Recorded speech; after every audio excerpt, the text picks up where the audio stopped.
Thailand is a country in Southeast Asia.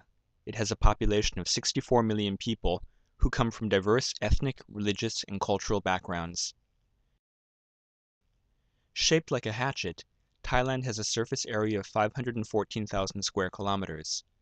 This land includes mountains, water, and coastal areas which have made for abundant resources that have sustained its inhabitants. However, it does not mean that this land of abundance, called Suvarnabhumi, or land of gold in ancient times, has always yielded security and comfort for its people. In fact, on the contrary, under an exploitative system of governance, the resources and produce of the country have become the property of a mere handful of elite families. Even after the transition from absolute monarchy to parliamentary democracy in 1932, the Thai people still lack genuine sovereignty. The political sphere has been the privileged arena of contestation between the military, high-level bureaucrats, and groups of capitalists who have used the electoral system as an avenue to power. The military has launched 11 successful coups d'etat in the last 77 years, and over this period has held the reins of power, both openly and from behind the scenes, for almost 40 years, including the time after the most recent military seizure of power on 19 September 2006. In this history, which can only be described as the outright theft of democracy by the military, there have been 3 major political incidents of mass murder carried out against the people.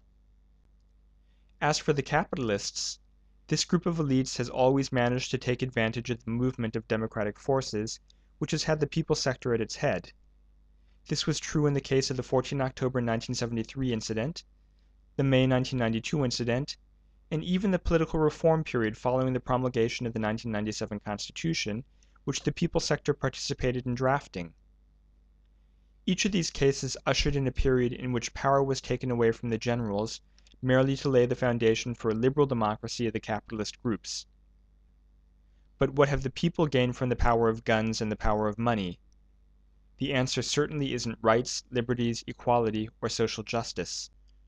During the military dictatorship of Field Marshal Salit Thanalat, the Thai government came up with a capitalist development plan in 1961 that was backed by the World Bank and the United States.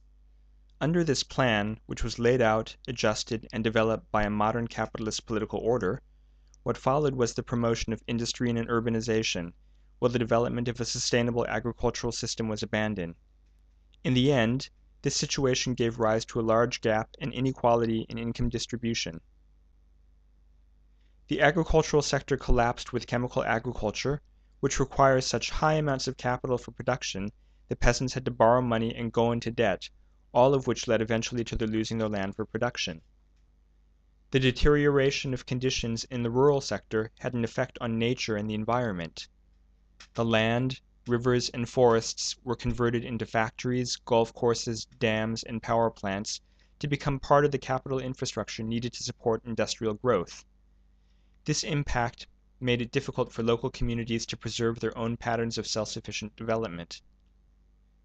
Turning to look at the city, the price to be paid for the Thai capitalists' dream of becoming one of the newly industrialized countries, or NICs, was the exploitation of workers, both in the formal and informal sectors, whether through downward pressure on wages, cuts in benefits, neglect of the workplace environment, or undermining the strength of labor unions.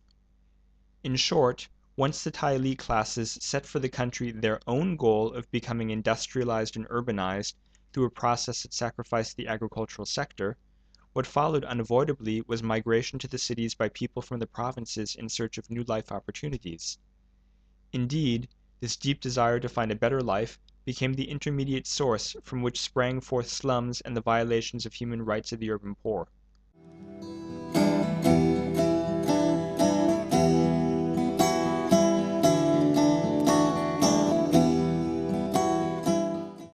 Thailand has more than 3,700 slum communities, comprising approximately 1.14 million households, or about 5 million people. The historical origin of these people lies in the bankruptcy of the agricultural sector and the demand for cheap labor in the industrial sector. After migrating to the cities, where they became laborers, they often received no provision of housing. Therefore, these people, who came to pursue their luck, ended up having to find their own housing, whereby they set their sights on vacant, unused land, whether owned by the state or private parties, on which they could build their settlements. Therefore, slum dwellers are actually pioneers in the true sense of the word. They have invested in low-cost housing which, even though it may look congested and disorderly, nevertheless economically helped lighten the budgetary burden of the state tremendously. In addition, the existence of slum dwellers also contributed to the rate of economic growth. The production, commercial, construction, and service sectors have all depended on labor from the slums. The heavy work and the occupations that nobody else wants to do are all carried out by nobody other than slum dwellers.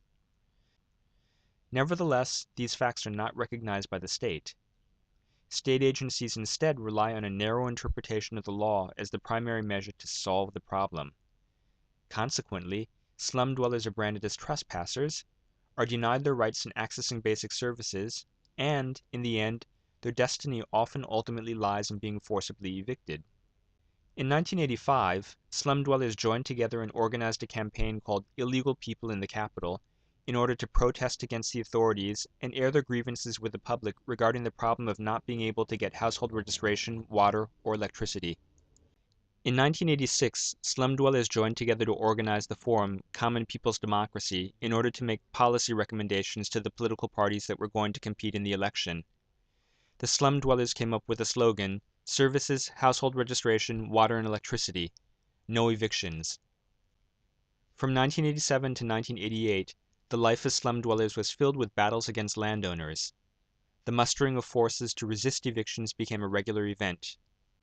From 1989 to 1992, in order to respond to a wave of violent evictions, slum dwellers set up a system of coordination among the four regions of the country. The urban poor from the north, the central region, the south, and the northeast joined forces to draft the Slum Bill for presentation to Parliament in order to have Parliament pass it into a law that would protect the settlement and housing rights of slum dwellers. In 1993 to 1995, the Slum Bill failed to pass. Parliament, which was composed mostly of landowning politicians, stalled the bill from being taken up for official consideration until finally the Slum Bill agenda was dropped due to the dissolution of Parliament itself. Furthermore, at that time, the state began using a new strategy to solve the problem by establishing an urban poor fund with 1.25 billion baht, or approximately 50 million US dollars, for the purpose of loaning money for land acquisition and housing to slum dwellers who had been evicted.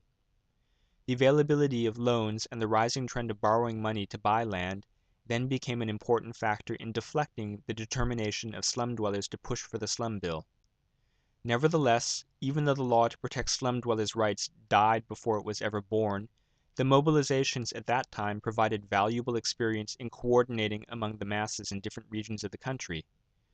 Moreover, the experience can also be considered a significant step in elevating the struggle of slum dwellers to the policy level.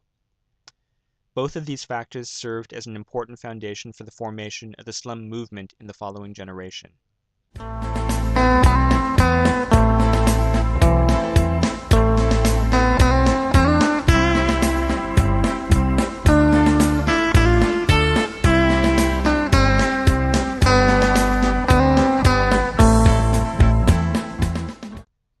On 15 March 2009, the Four-Region Slum Network, a movement of the urban poor that aims to struggle for settlement and housing rights and human rights, celebrated its 10th anniversary of struggle. Over the last 10 years, what has this group of slum dwellers accomplished? Prior to the establishment of the Four-Region Slum Network, previous slum organizations had resolved some community problems, such as getting house numbers, connecting water and electricity by using a single community meter, constructing daycare centers, and footpaths. However, even though their quality of life began to improve, slum dwellers were still unable to have confidence in their future, a future that could always bring evictions, a serious problem that slum dwellers are often forced to confront. According to official figures, in the period just after 1997, there were 445 communities experiencing the problem of eviction, including 180 communities that were in the process of being evicted and 265 communities that were likely to be evicted soon. It was expected that in total around 200,000 people would be affected by these evictions.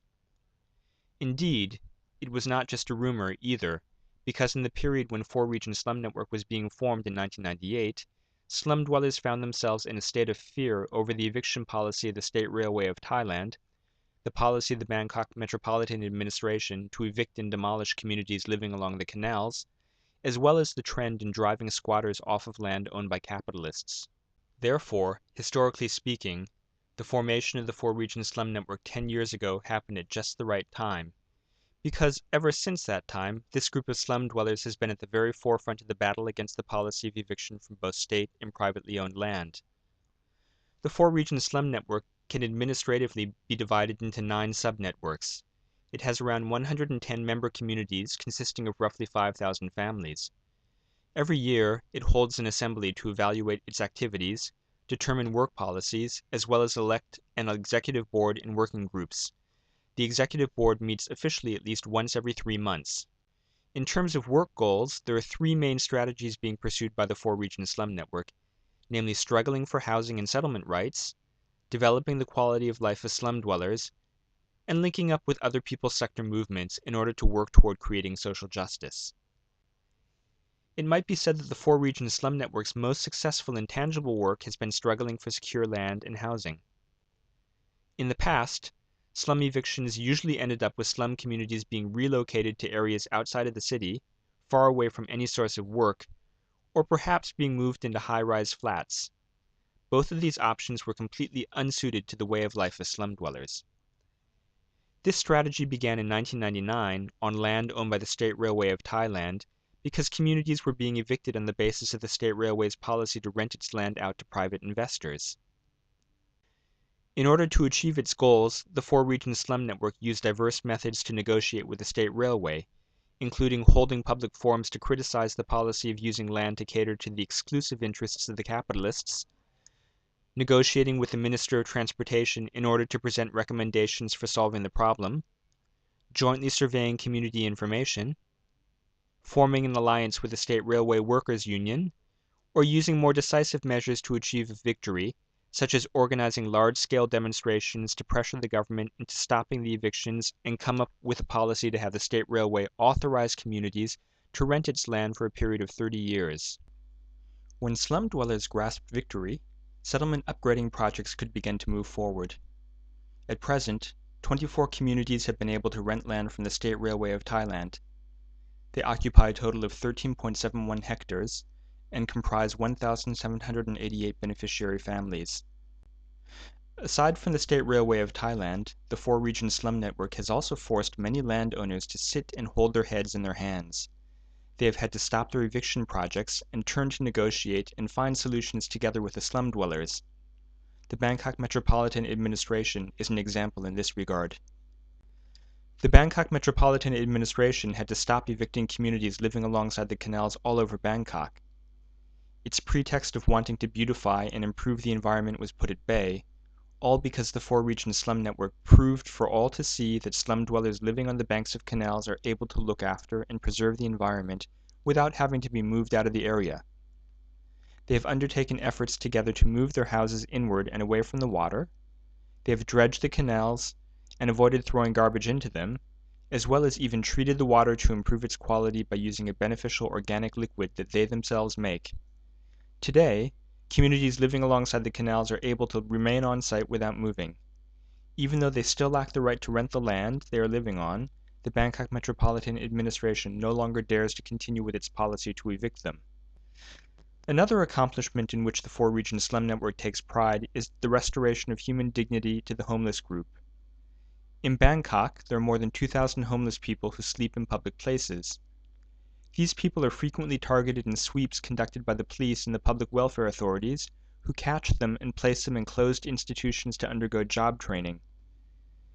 When the Bangkok Metropolitan Administration adopted a policy to forbid the homeless from sleeping at Sanam Luang, a public historical area, and began adopting measures to arrest violators of this ban, the homeless group could no longer tolerate it. Toward the end of 2001, this group of homeless people joined the four-region slum network in protesting against this policy and demanding that the state construct homeless shelters for the homeless in areas where they stay, whereby the homeless themselves must have direct participation in their administration, and they must be run through the efforts of the most marginalized people in the city.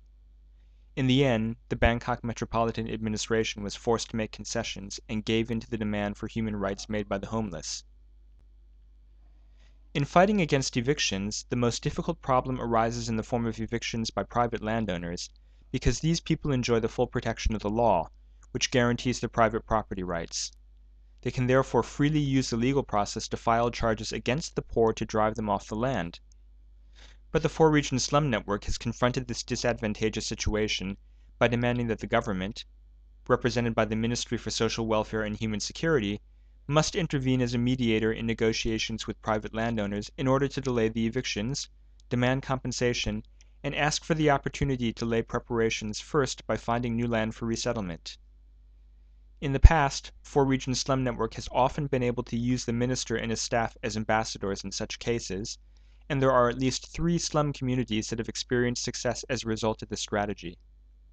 Aside from these concrete struggles at the local level, in which 36 communities have experienced success, the four-region slum network has been able to press the state for budgetary support for settlement development in the amount of 156,858,420 baht, or approximately 4.75 million US dollars.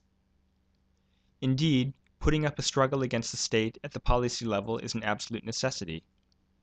It would not be excessive to say that the Council of Ministers resolution of 16 June 2009 that authorized 6 billion baht, or approximately 182 million US dollars for a fund to support housing loans for the urban poor, was a result of the mobilizations and continuous pressure applied by the four-region slum network. As such, it may be considered the grand prize for the last 10 years of resolute struggle by the urban poor movement.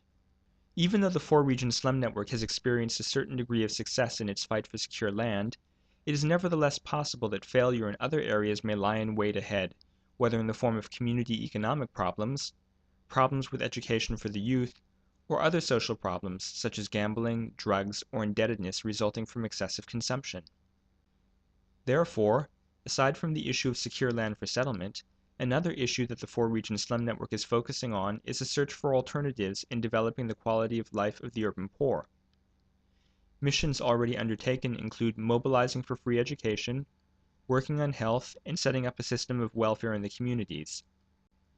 On the issue of free education for students in grades 1 through 6, the Women's Slum Dwellers Group has come together to pressure the Bangkok governor to keep his promise that the government would provide support for tuition fees, uniforms, school supplies, milk, and food without requiring parents to pay anything. By way of this active culture of monitoring and exacting accountability, in the end, the politicians were unable to wiggle out of the promises they had earlier made to the people.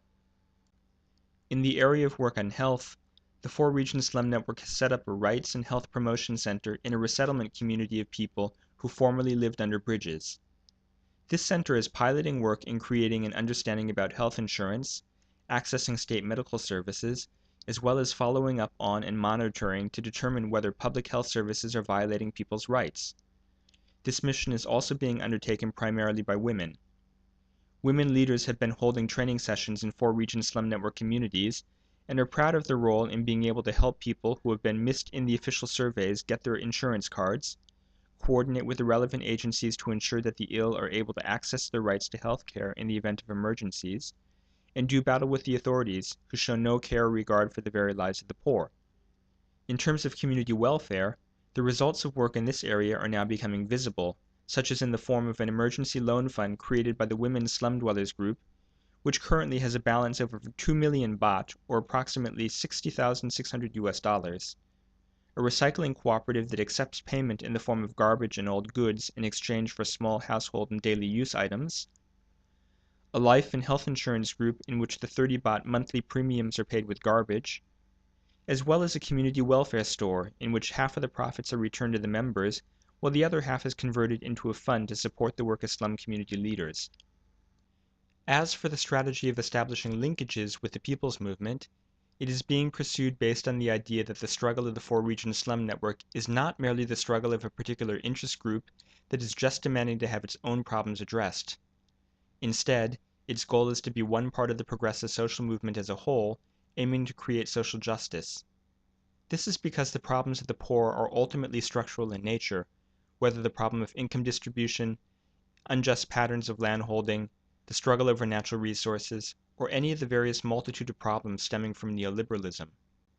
The four-region slum network has established relations with the rural poor movement and has worked and struggled together with it under the common banner of the Assembly of the Poor.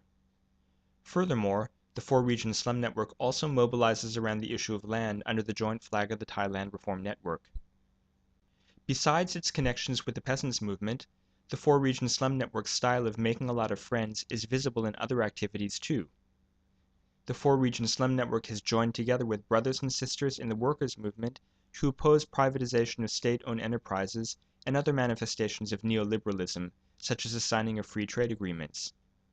Moreover, it has supported local communities that are struggling against so-called development projects that are destroying community ways of life, whether mining operations, gas pipelines, or power plants, and has also gone to provide assistance to brothers and sisters affected by the Indian Ocean tsunami in December 2004, winning over their hearts in the process.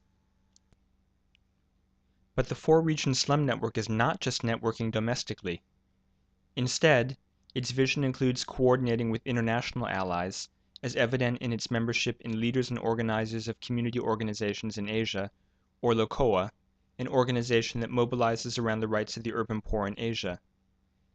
Indeed, Four-Region Slum Network has demonstrated its solidarity with LOCOA members in other countries by jointly protesting against the eviction of communities along the Pasig River in Manila in a mobilization targeting the Philippine Embassy in Bangkok and the submission of a petition to the Philippine ambassador, by demonstrating at the South Korean Embassy in Bangkok and negotiating with the South Korean diplomat there to press demands that the South Korean government review its provision of a loan to the Philippine government to finance the South Rail project, which the Philippine government was pursuing without adequate preparation of resettlement for the affected communities living along the railway line, and by using a religious merit-making ceremony to highlight human rights and raise funds for donation to support the rehabilitation of communities in Burma that were affected by Cyclone Nargis.